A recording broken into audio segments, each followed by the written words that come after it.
যুদ্ধের জন্য আবেদন এলো সৈনিক প্রস্তুত যাওয়ার জন্য।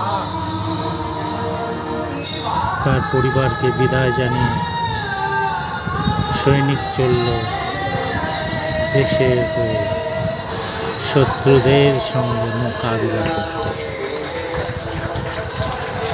সৈনিকরা প্রস্তুত, যুদ্ধের মহড়া শুরু।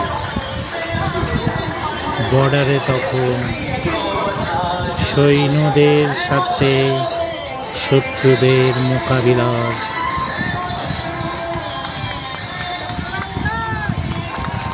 পরিবেশ তৈরি হয়ে গেছে। এই অবস্থায় কি করবে খুঁজে পাচ্ছিল না দেশের প্রধান সেনা। তৈরি করে ফেলল পুরো যুদ্ধের প্রস্তুতি এবং যুদ্ধে বেরিয়ে পড়ল তারা। নিজেদের পরিবারকে শুভেচ্ছা বার্তা জানিয়ে দিল তারা, জানিয়ে দিল চলল তারা যুদ্ধের ময়দানে, হয়তো আর ফিরে আসা না। কিন্তু শত্রুদের এক বিন্দু জমি ছাড়বে না তারা। যত রকমভাবে প্রস্তুতি নেওয়া যায় সমস্ত প্রস্তুতি নিয়ে তৈরি হয়ে গেল